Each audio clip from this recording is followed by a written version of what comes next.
Kim түгел инде? Нәрсе? Операны білмеске. Онда бит жырлап сөйләшәләр, шуны да белмисеңмени?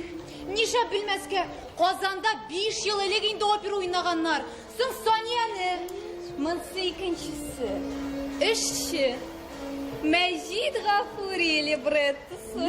Татар дәүләт академия театрында уйналачак. Бигрәк бәхетле инде син, Зөһрә.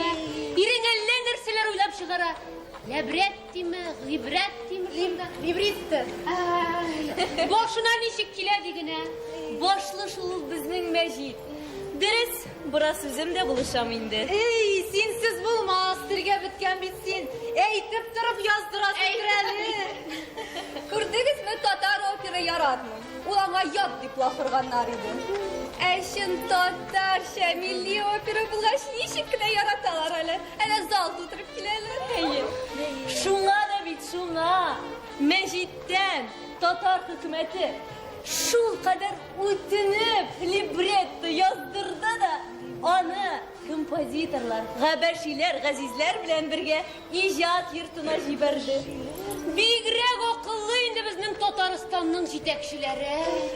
Халык өчен җаннарын да кызганмыйлар, валлаһи. Күз генә тимәсен. Күздә күрмәсен инде ярый. Ярый, сау булыгыз. Опера ул бөек халыкларда гына була.